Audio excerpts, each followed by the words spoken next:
ఈ పెళ్లి జరగడం నీకిష్టం లేదు కదా, అందుకే ఇలా చేస్తున్నావు. ఇంకా చాలు ఫ్రెండు, రా. నీకే చెప్పేది, రా ఫ్రెండు.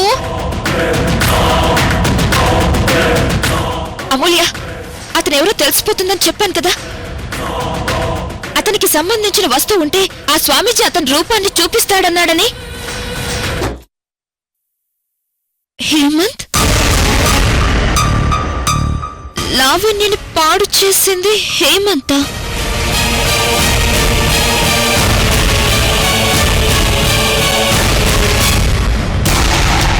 ఇంకో ముఖ్య విషయం, అతనెక్కడికో బయలుదేరడానికి సిద్ధమవుతున్నాడు.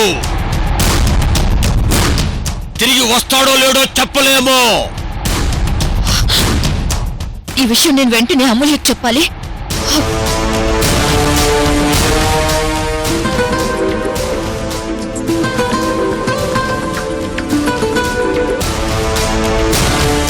చెప్పండి ఐశ్వర్య గారు.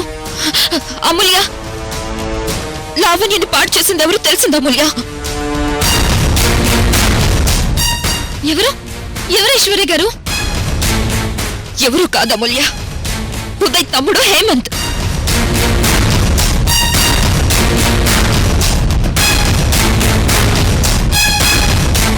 హేమంతా?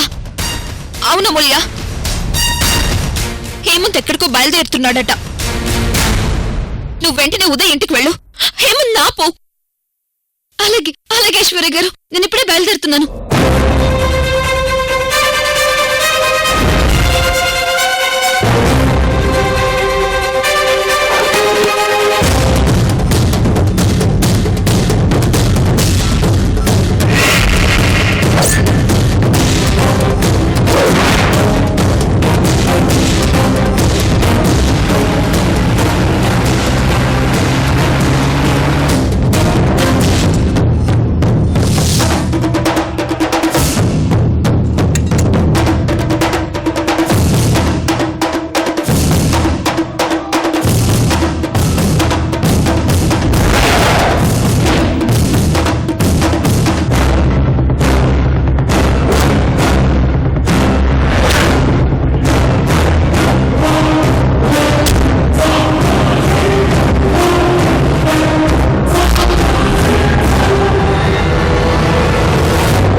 పాడు చేసింది హేమంత.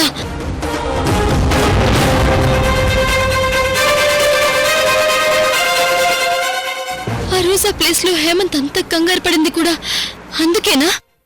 ఎంత అన్యాయం, ఎంత అన్యాయం. ఏమైందమ్మా? ఏమైందంటావంటే, ఎంత అన్యాయం కాకపోతే అడుక్కుతునే వాళ్ళు కూడా ఇంత దరిద్రంగా ఎవరు పెళ్లి చేయరు. ఒక అచ్చట లేదు, ముచ్చట లేదు, ఒక అందం లేదు, చందం లేదు. అమ్మా, నీకు పెళ్లి కావడమే కదా ముఖ్యం. పెళ్ళవుతుందిగా, ఇంకేం మాట్లాడొద్దు. అవుతుంది అవుతుంది, హీనంగా నీచంగా.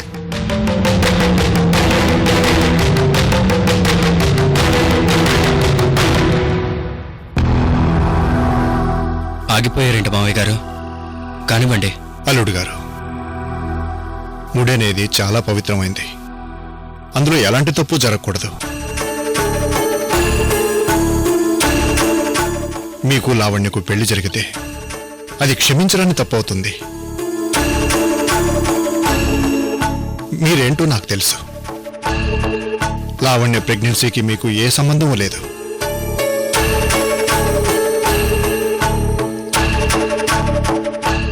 పర్లేదు మావయ్య గారు, కట్టండి.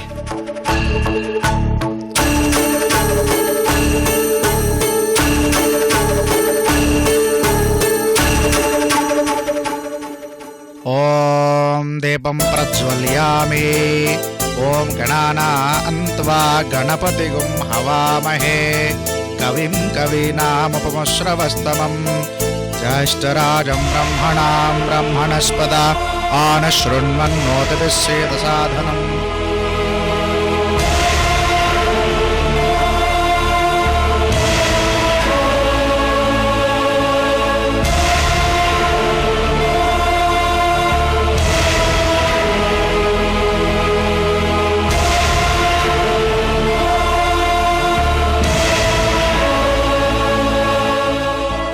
అన్నపూర్ణ, పార్దుకి పెళ్లి కాదు అని మనం అనుకుంటున్న టైంలో అమూల్య మెళ్ళలో 3 ముళ్ళు వేసి మనందరినీ ఆశ్చర్యపరిచాడు. ఇప్పుడు లావణ్య ప్రెగ్నెన్సీకి తనే కారణమని చెప్పి మనందరికీ షాక్ ఇచ్చాడు. ఇలా పెళ్లి వరకు తీసుకొచ్చాడు. మన పార్థు అప్పుడు అమూల్యని పెళ్లి చేసుకోవడంలో మానవత్వం చూపించాడండి. ఇప్పుడు వాళ్ళ చెల్లెలు లావణ్యని పెళ్లి చేసుకోవడంలోనే మానవత్వం చూపిస్తున్నాడు. వాణ్ణి చూస్తుంటే నాకు చాలా జాలేస్తుందండి. పైకి ఇలా ఉన్నా ఈ పెళ్లి ఎక్కడ జరిగిపోతుందోనని నాకు చాలా టెన్షన్ గా ఉందండి. నాకు అమూల్య మీద పూర్తి నమ్మకం ఉందన్నపూర్ణ. లావణ్య విషయంలో తప్పు చేసిన వాణ్ణి తప్పకుండా మన కోడలు తీసుకొస్తుంది.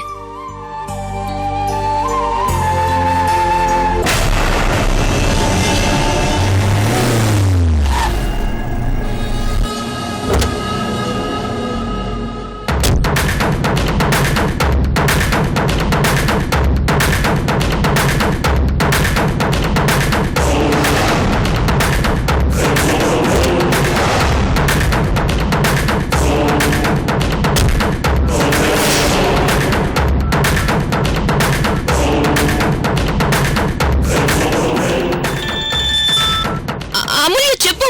ఐశ్వర్య గారు, హేమంత్ కోసం ఉదయ్ మాస్టర్ గారి ఇంటికి వచ్చాను. కానీ హేమంత్ ఇక్కడ లేడు. ఇంటికి కూడా తాళం వేసింది. హేమంత్ ఇప్పుడు ఎక్కడికి వెళ్ళుంటాడో ఏమో నాకేం అర్థం కావట్లేదు. ఇప్పుడు ఎలా ఐశ్వర్య గారు?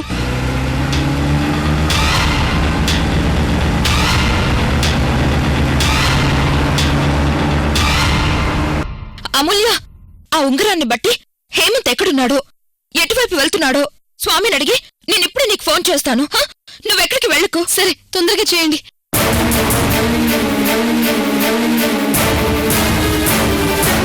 నాగభైరవా, హేమంత్ మిస్ అయ్యాడు. ఇప్పుడు హేమంత్ ఎక్కడికి వెళ్తున్నట్టు, ఎటు వెళ్తున్నట్టు? ఓం భీం భీం.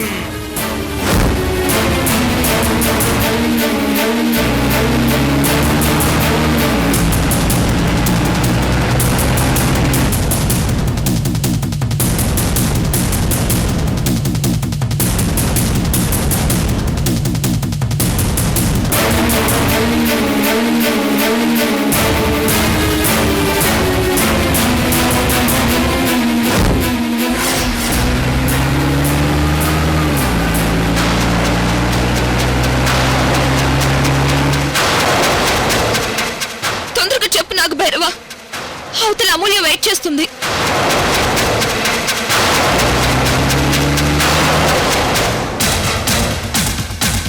వెళ్ళిపోతున్నాడు. దేశం విడిచి వెళ్ళిపోతున్నాడు. కనిపిస్తుంది చూడు.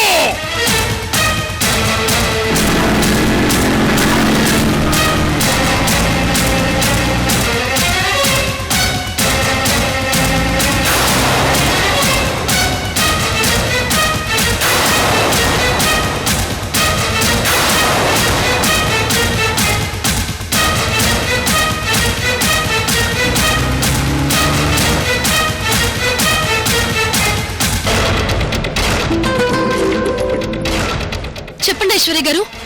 అమూల్య, హేమంత్ యూఎస్ వెళ్ళిపోతున్నాడు.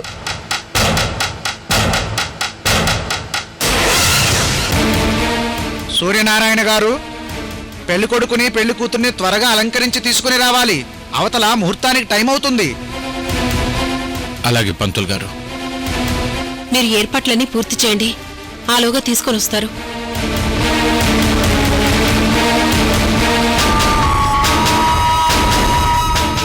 భగవంతుడా, ఎలాగైనా లావణ్య విషయంలో తప్పు చేసిన వాణ్ణి మా అమూల్యకు ఎలాగైనా దొరికేలా చేసి నీ ముందు తప్పు జరగకుండా చూడు స్వామి.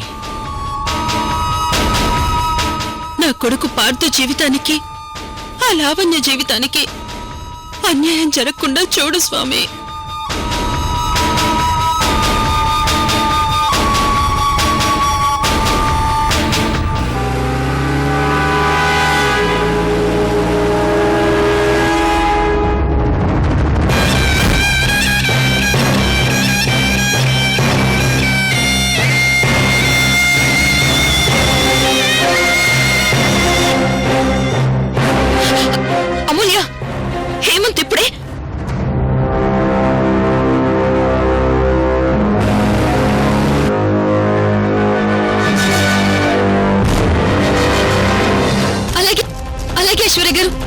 బయలుదేరుతాను.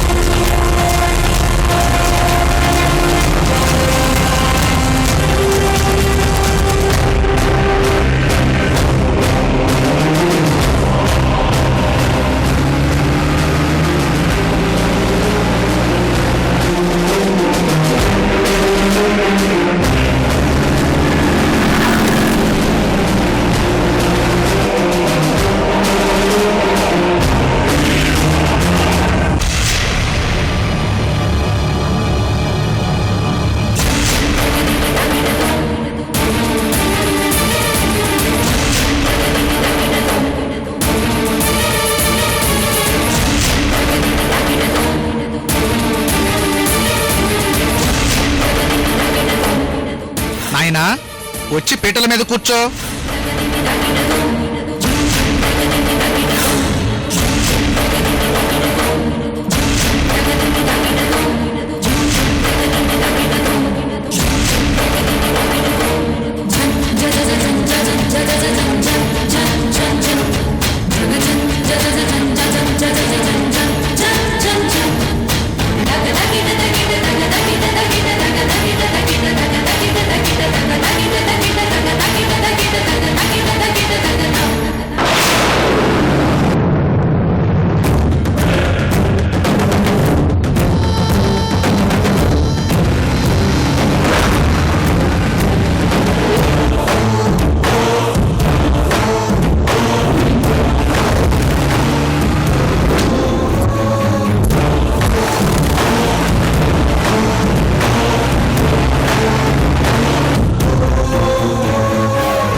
నా కూతురికి నేనే దిష్టి తీసుకుంటాను.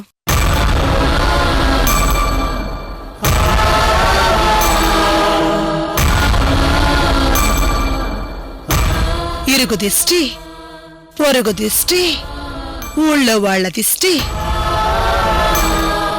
నా దిష్టి, అందరి దిష్టి పోవాలి.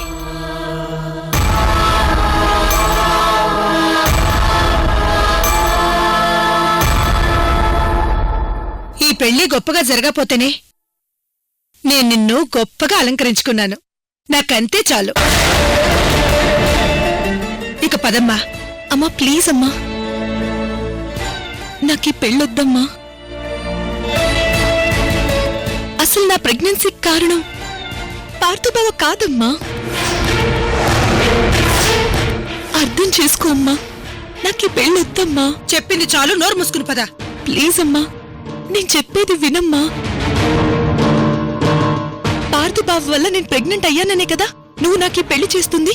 ఇప్పుడు చెప్తున్నాను వినమ్మా. బావ ఏ తప్పు చేయలేదమ్మా. కావాలని ఈ నింద బావ తన మీద వేసుకున్నాడు.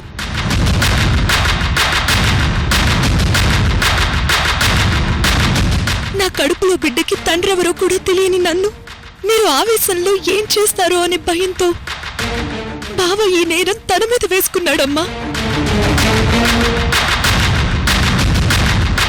ప్లీజ్ అమ్మా, ఈ పెళ్ళొద్దమ్మా.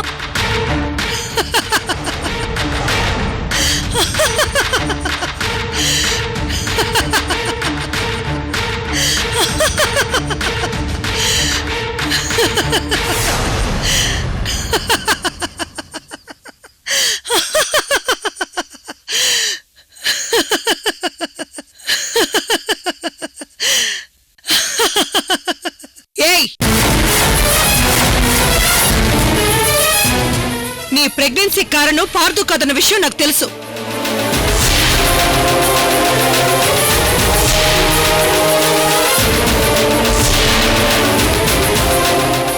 మరి నిజం తెలిసి కూడా ఎందుకమ్మా ఇంత పాపం చేస్తున్నావు? ఎవడో చేసిన తప్పుని పార్దు తన మీద వేసుకున్నాడు కాబట్టి.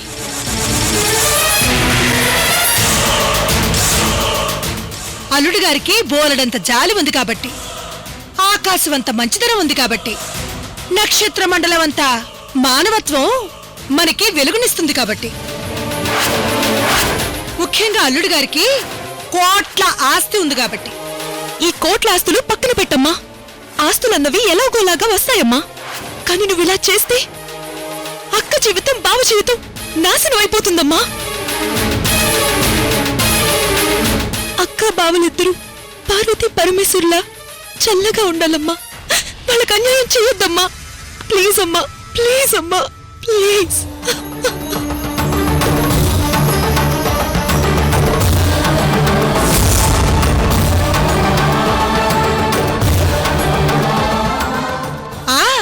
అక్క జీవితం గురించి బాగానే ఆలోచిస్తున్నారు కూతురు గారు.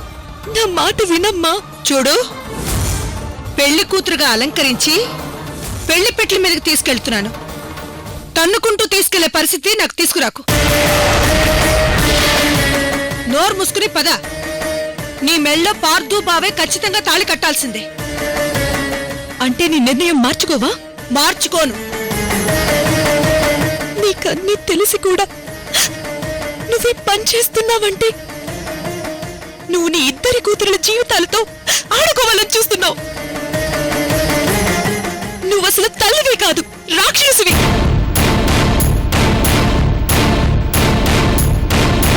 నీలాంటి తల్లి ఏ కూతురికి ఉండకూడదు. లావణ్య, ఇన్నాళ్ళుగా నేను అక్క ఎప్పుడూ నాన్న గురించి ఆలోచించేవాళ్ళం. నీలాంటి రాక్షసితో నాన్న ఎన్నాళ్ళు ఎలా వేగాడో తెలీదు కానీ మేం మాత్రం వేగలేకపోతున్నామమ్మా. నేనింక బ్రతకను. నా మాట వినివే.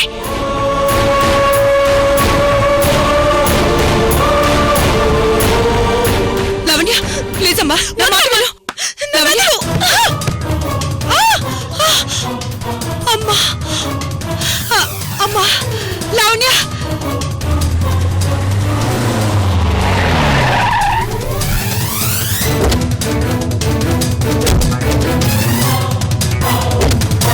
దిగరా, దిగు. అమూల్య గారు,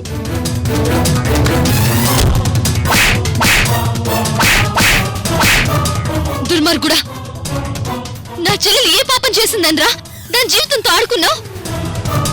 నా చెల్లెలికి ద్రోహం చేసిందని తన జీవితాన్ని నాశనం చేసావు కదరా.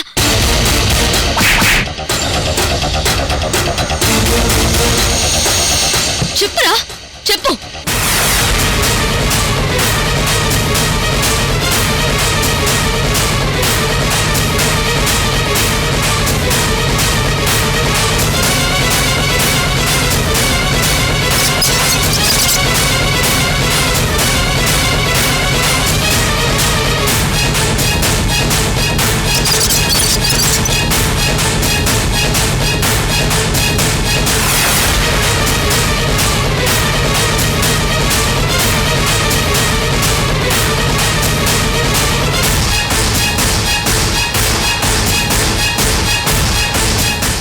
కనిపిస్తే చాలు మీ మగాళ్ళందరికీ కామవాంఛలు తప్ప మరేమీ కనపడవా?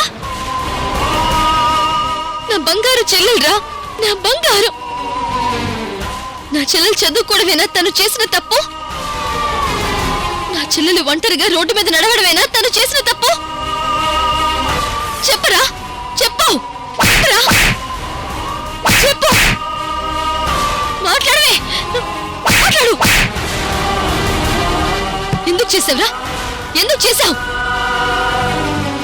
చెప్పు ఎందుకు చేసావు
దూకుతావా దూకు నువ్వు దూకిన మరుక్షణమే నీ యొక్క జీవితం నాశనం అయిపోతుంది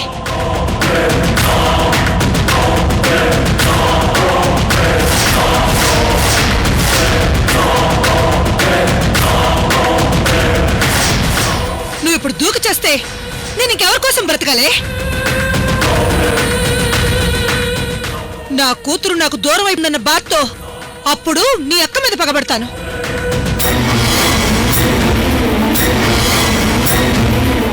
హలో ఐశ్వర్య గారు అమూల్య హేమంత్ దొరికాడా? దొరికాడండి. అయితే నువ్వు హేమంత్ ని తీసుకుని వెంటనే గుడి దగ్గరికి వెళ్ళు. నేను ఇప్పుడు అక్కడికి రావడానికి కనీసం గంటన్నరైనా పడుతుంది. ఆలోగా పెళ్లి కూడా అయిపోతుందో ఏమో.